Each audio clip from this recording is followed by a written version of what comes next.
Hello friends, आप सभी कैसे हो। शायद आप बड़े मज़े में होंगे। आपका सीटेट क्लास में बहुत बहुत स्वागत है। मेरा आज का टॉपिक ईवीएस का कुछ बहुत बहुत इम्पोर्टेंट क्वेश्चन है और ये फैमिली एंड फ्रेंड चैप्टर से लिया गया है। तो आइए गाइस, हम समझते हैं आज का पहला क्वेश्चन। परिवार क्या है? बताइए आपका कौन सा ऑप्शन सही होगा। एक समूह, एक समुदाय, एक सामाजिक संस्था, एक भीड़। बताइए आपका कौन सा सही होगा। तो आपका सही हो जाएगा ये 3 नंबर, एक सामाजिक संस्था। क्यों? क्योंकि परिवार एक सामाजिक संस्था है। देखिए, परिवार सिर्फ एक समूह नहीं है, परिवार सिर्फ एक समुदाय नहीं है, परिवार सिर्फ एक भीड़ नहीं है, एक सामाजिक संस्था है। देखिए, आप परिवार में जन्म लेते हैं और वहाँ आपका परवरिश होता है, वहाँ आप सब कुछ सीखते हैं। आपका प्रथम पाठशाला आपका परिवार होता है, वहाँ आपका समाजीकरण होता है। क्योंकि देखिए, परिवार एक सामाजिक, ये सामाजिक जो कर रहा है ये सबसे बड़ा चीज़ है। तो परिवार क्या है? एक समूह सिर्फ नहीं है। अब देखिए, कहने का मतलब आप कहीं पिकनिक करने गए हैं और 10-20 आदमी का ग्रुप बन गया, तो उसको आप परिवार नहीं कीजिए कहिएगा। आप एक समुदाय में रह रहे हैं तो उसको आप परिवार नहीं कहिएगा। आप मेलों में 10-20 लोगों का भीड़ बना लीजिए, उसको परिवार नहीं कीजिएगा। परिवार आपका एक सामाजिक संस्था है। परिवार क्या है? एक सामाजिक संस्था, क्योंकि वहाँ आपका भरण पोषण होता है, आपका परवरिश होता है, आपका सभी ख्याल रखा जाता है, आपका सुख में दुख में परिवार काम देता है। एक सामाजिक संस्था, इसलिए ये राइट होगा। ठीक है। अब नेक्स्ट क्वेश्चन में आयो गाइज कि समाज शास्त्रियों के अनुसार परिवार में कौन सा सही होगा। पति पत्नी और बच्चे का होना अनिवार्य है, माता पिता और पति पत्नी का होना अनिवार्य है, माता पिता और बच्चे का होना अनिवार्य। उपरोक्त में सभी कौन सा ऑप्शन आपका सही होगा। बताइए आपका कौन सा आंसर राइट होगा। तो गाइस, आपका आंसर ये राइट होगा, पति पत्नी और बच्चे का होना अनिवार्य है। देखिए, समाज शास्त्री सब कहता है कि परिवार अगर है तो उसमें पति पत्नी और बच्चे का होना जरूरी है। देखिए, यहाँ माता पिता और पति पत्नी, अब बच्चे तो नहीं है इसलिए नहीं होगा। यहाँ माता पिता और बच्चे का होना, तो इसमें देखिए पति पत्नी शब्द का जिक्र, इसलिए ये भी नहीं होगा, ये भी नहीं होगा। तो समाज शास्त्री के अनुसार परिवार में पति पत्नी और बच्चे ये हो और फिर एक्स्ट्रा हो तो कोई बात नहीं, लेकिन पति पत्नी और बच्चे होना जरूरी है। तो ये परिवार के लिए आपको ये दिमाग रखना होगा कि अगर कोई फैमिली है तो इसमें ये कंपलसरी है, आपका हस्बैंड, आपका वाइफ और आपका चिल्ड्रन। ठीक है, ये 3 चीज़ होना अनिवार्य है। अगर ये नहीं होगा तो हम उसको परिवार नहीं कहेंगे। ठीक है। अब देखिए, सामाजिक जीवन का प्रारंभिक पाठशाला किसको कहा जाता है? परिवार को, गांव को, विद्यालय को, इनमें से कोई नहीं। बताइए, सामाजिक जीवन का प्रारंभिक पाठशाला, आपका शुरुआती पाठशाला, क्या आप शुरू में स्कूल से कंसर्निंग रखते हो? बिल्कुल नहीं। क्या आप शुरू से गांव से कंसर्निंग? नहीं, आप परिवार से। तो सामाजिक जीवन का प्रारंभिक पाठशाला आपका परिवार है। आप परिवार में जन्म लेते हो, वहाँ सीखते हो, फिर आप जब थोड़े बड़े हो जाते हो तब आप विद्यालय जाते हो, उसके बाद फिर आपका समाज में प्रवेश होता है। ठीक है। तो सामाजिक जीवन का प्रारंभिक पाठशाला आपका फैमिली है, ये आपका राइट हो जाएगा। ठीक है। अब देखिए, बताइए कौन सा आपका राइट होगा। किसने परिवार के कार्यों का वर्गीकरण आवश्यक और अनावश्यक रूप में किया?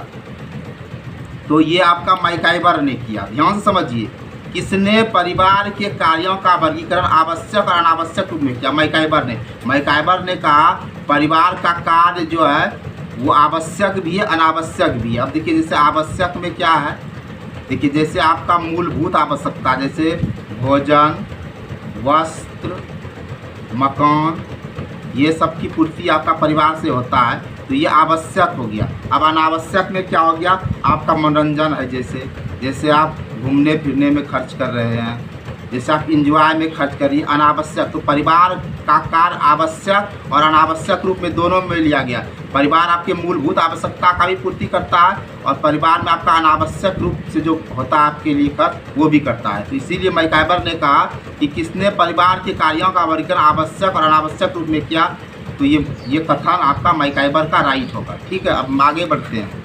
देखिए नेक्स्ट, परिवार का मुख्य शारीरिक कार्य क्या है? बताइए।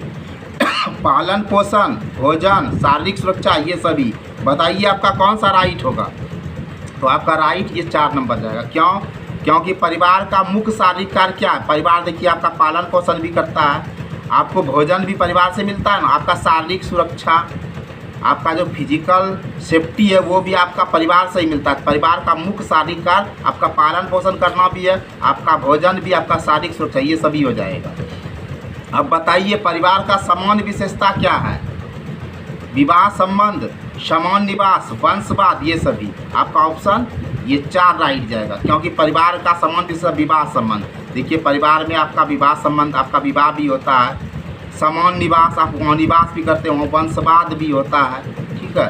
क्योंकि देखिए आपका वंशवाद क्या हुआ, जैसे देखिए परिवार में ही ना वंशवाद होता है, जैसे दादा था, फिर आपका पिता हुआ, फिर आप हुए, फिर आप शादी करोगे, फिर आपके बच्चे होंगे। ये वंशवाद कहाँ से शुरू होता है? परिवार से। ये परिवार का विशेषता है, इसलिए ये सभी हो जाएगा। अब बताइए निम्नलिखित में से कौन सा संयुक्त परिवार का एक गुण नहीं है? गुण नहीं है कहता है, ठीक है। तो देखिए ये कृषि व्यवस्था के लिए उपयुक्त, ये सही बात है। देखिए परिवार 2 तरह का होता है, आप जान ही रहे हो, परिवार 2 तरह का होता है।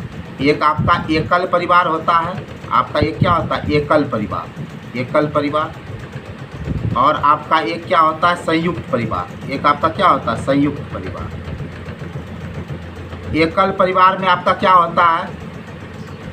पति, पत्नी और उसके बच्चे, ठीक है। ये आपका क्या हुआ? एकल परिवार। और संयुक्त परिवार में पति, पत्नी, बच्चे के अलावा चाचा, चाची सब मिल के रह रहा है, तो उसको संयुक्त परिवार कहेंगे। तो निम्नलिखित में कौन सा संयुक्त परिवार का एक गुण नहीं है? ये तो गुण है। अब संयुक्त परिवार रहेगा तो कृषि व्यवस्था के लिए उपयुक्त होगा, सब मिलजुल कर कृषि का काम करेगा, तो ये तो गुण होगा, ये तो आपका गुण है। श्रम विभाजन की सुविधा, अब ज़्यादा परिवार है, ज़्यादा फैमिली में मेंबर, संयुक्त परिवार है, ज़्यादा आदमी है, तो श्रम विभाजन में सुविधा होगा, सबका काम बढ़ जाएगा, ये भी गुण हो जाएगा। अब उपरोक्त में सभी ये तो खैर नहीं होगा, इसको काट ही दीजिए। अब देखिए आलस्य का अभाव नहीं, ये आपका गुण नहीं है। क्यों? क्योंकि इसमें आलस्य हो जाता है। देखिए संयुक्त परिवार रहेगा तो इसमें आलस्य रहेगा, क्योंकि ज़्यादा मेंबर रहता है तो वो एक दूसरे पर काम थोपने लगता है कि वो करेगा, ये वो करेगा। इसमें आलस्य का अभाव ये गुण नहीं है, यानी आलस्य आ जाता है। संयुक्त परिवार में आलस्य आ जाता है कि वो करेगा, ये करेगा। तो इसमें कहता है कि निम्नलिखित में कौन सा संयुक्त परिवार का गुण नहीं है? तो ये गुण नहीं है, आलस्य का अभाव, इसलिए ये हो जाएगा, ठीक है। अब देखिए एकल परिवार के त्रिप्रचलन के लिए क्या उत्तरदायी है?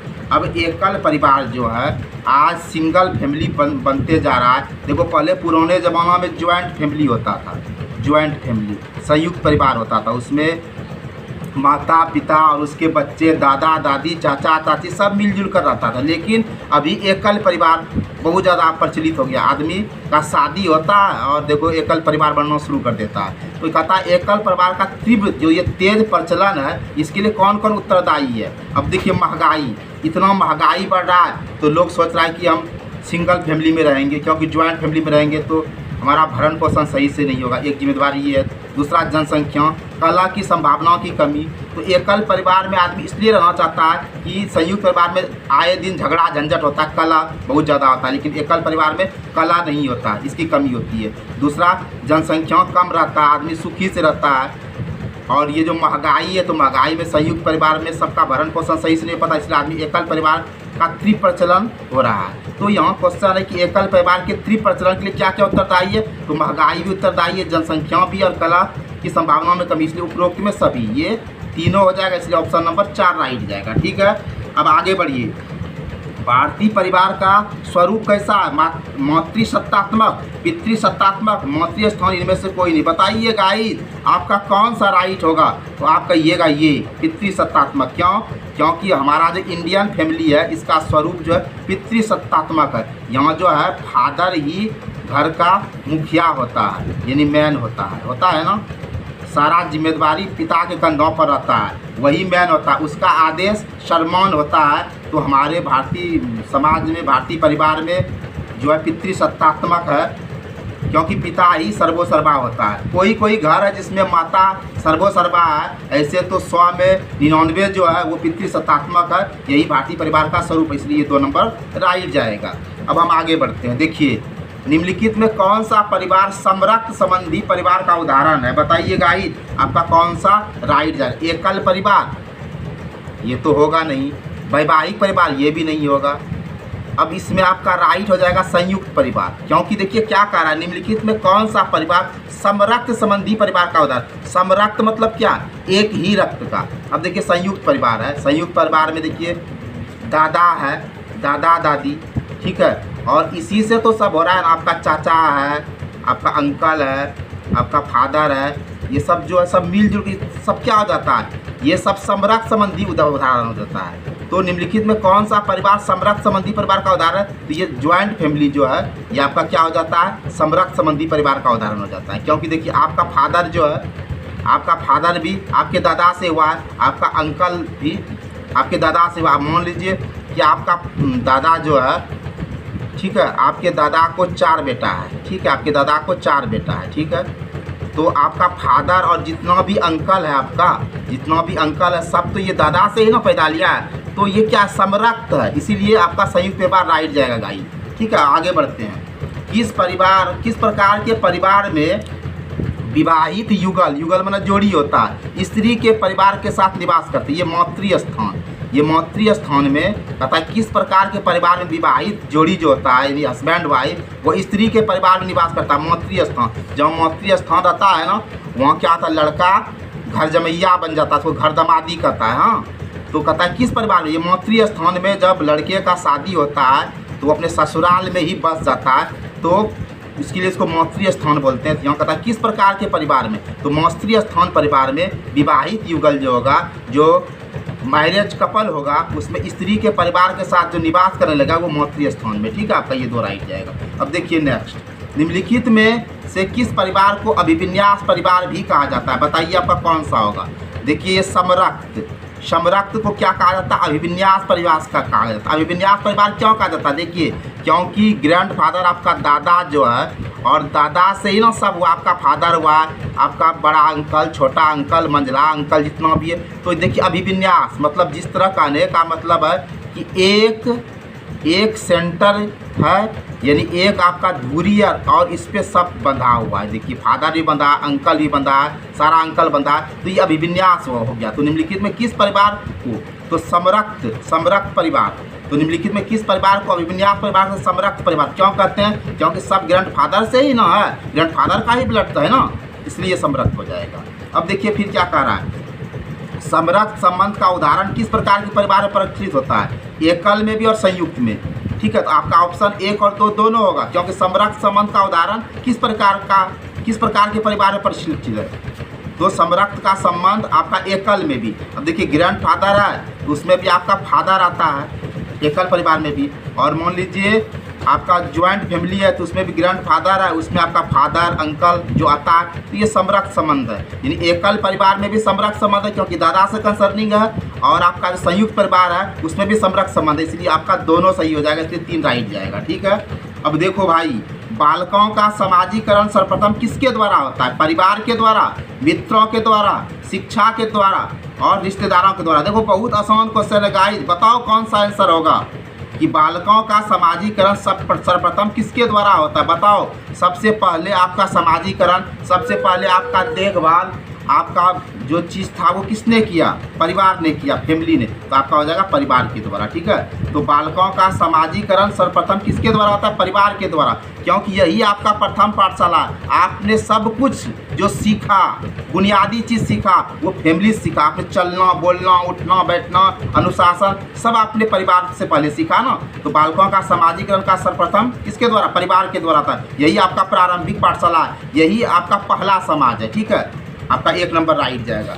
अब देखिए फिर हम आगे बढ़ते हैं भाई, देखो आगे बात, निम्नलिखित में कौन सी मित्रता सर्वोत्तम है? कौन सा मित्रता जो, कौन सा फ्रेंडशिप जो है, बताइए आप, कौन सा आपका फ्रेंडशिप सर्वोत्तम है, जो सबसे उत्तम आपको ये बताना है। आनंद की मित्रता, उपयोगिता की मित्रता, अच्छाई की मित्रता, उपरोक्त में सही। देखिए सर्वोत्तम कहता है तो सिर्फ आनंद मजा के लिए सर्वोत्तम नहीं हो सकता, उपयोगिता ये भी नहीं, लेकिन अच्छाई की मित्रता, अगर आपका दोस्त अच्छा है, वो आपके सुख दुख को समझता है, रामचरितमानस में कहा गया है, गोस्वामी तुलसीदास ने कहा है ना, जे न मित्र के होई दुखारी तीनहु बिलोकत पातक भारी। यानी कहने का मतलब मित्रता सर्वोत्तम, अच्छाई की मित्रता, जैसे कृष्ण और सुदामा की मित्रता था, वो अच्छाई की मित्रता था। ये मित्रता का सर्वोत्तम नमूना था। राम और सुग्रीव की मित्रता, ये मित्रता का सर्वोत्तम बेमिसाल नमूना था। तो ये आपका राइट 3 नंबर जाएगा गाइड। अब देखो अरस्तु, आप जानते हो बहुत बड़ा दार्शनिक था, बहुत बड़ा दार्शनिक। अरस्तु द्वारा मित्रता के वर्गीकरण में क्या सम्मिलित है? वैसे मित्रताओं में आपका उपयोगिता की मित्रता, सही बात है, आनंद के लिए मित्रता होता है और अच्छाई के लिए मित्रता, उपरोक्त में सभी हो जाएगा, ये आपका राइट जाएगा। ठीक है, क्योंकि अरस्तु ने मित्रता का वर्गीकरण जो बंटवारा किया उसमें किसको किसको शामिल किया? ये तीनों को शामिल किया, इसलिए ये सही हो जाएगा। अब आगे बढ़िए, बताइए रिश्ते का क्या आधार होता है? एक रिलेशन जो है उसका क्या आधार होता है? चलिए रक्त तो होता ही है रिश्ते में, देखिए रक्त ब्लड संबंध है, ब्लड संबंध आपका है, चलिए ये भी सही है। आपका विवाह, ये भी सही है। इमोशन, भावना, तो ये सभी हो जाएगा। देखिए एक रिश्ता जो होता है रक्त का होता है, ठीक है। अब देखिए आप रिश्ता में देखिए विवाह भी आपका आधार है, ठीक है, और भावनाएं। अब रिश्तों में अगर भावना नहीं रहेगा तो फिर रिश्ता किस काम का? रिश्ता तो होता ही है, सुख में भी काम आए, दुख में भी काम आए, समझ रहे? ये आपका भावनाएं से जुड़ा है। तो रिश्ते का आधार रक्त है, विवाह है और भावना है। अब विवाह में कैसे हुआ? देखिए जैसे मान लीजिए एक आदमी है, मेल है, वो किसी फीमेल से विवाह करता है। देखिए विवाह करने के बाद उसका रिश्ता बन जाता है, बनता है ना। चलिए तो विवाह हुआ कि नहीं? अब रक्त देखिए, अब देखिए अब ये मेल फीमेल से जो चाइल्ड जन्म होगा तो इसमें देखिए रक्त संबंध हुआ कि नहीं। अब देखिए परिवार जब बनता है भावनाएं होता है कि नहीं। आपको कोई कष्ट होता है तो आपका माता पिता, चाचा चाची, दादा दादी, देखिए आपको कोई कष्ट होता है उसको भी कष्ट होता है, तो आपका क्या हो जाएगा? यहाँ ये सभी हो जाएगा। अब आगे बढ़ते हैं। समरक्त संबंध में विवाह का आधार क्या होता है बताइए? समरक्त। अब देखिए विवाह तो होगा नहीं, 1 2 भी नहीं होगा, उपरोक्त में कोई नहीं, तो कौन सा होगा?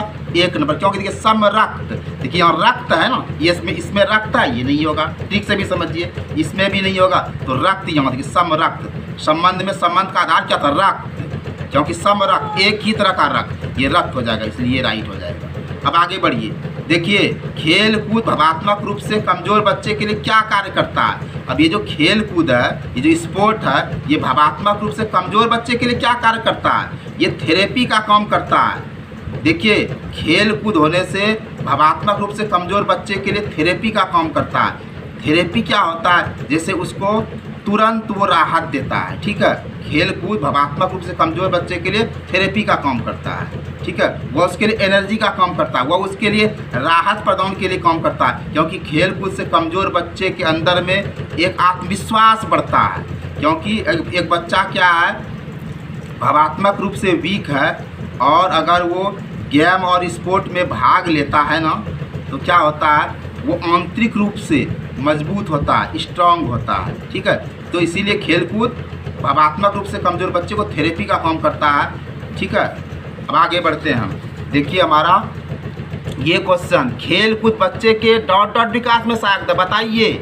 खेल कूद से बच्चे का ज्ञानात्मक विकास होता है, सही बात है। खेलने कूदने से बहुत तरह का ज्ञान बढ़ता है, ये सामाजिक भी होता है, यहाँ बहुत तरह का सहयोग का भावना, अच्छा बुरा सब समझता है, फिजिकल डेवलपमेंट तो होता ही है, उपरोक्त में सही हो जाएगा। तो खेल कूद बच्चे के ज्ञानात्मक, सामाजिक और शारीरिक, उपरोक्त में सभी हो जाता है। इसीलिए खेल कूद बच्चे के सर्वांगीणी विकास में सहायक होता है। देखिए सर्वांगीणी, बच्चे का ज्ञानात्मक विकास भी हुआ, उसका सोशल डेवलपमेंट भी हुआ, फिजिकल भी हुआ। तो देखिए ज्ञानात्मक हो गया तो कॉग्निटिव से हो गया, सोशल हो गया और फिजिकल हो गया, ठीक है।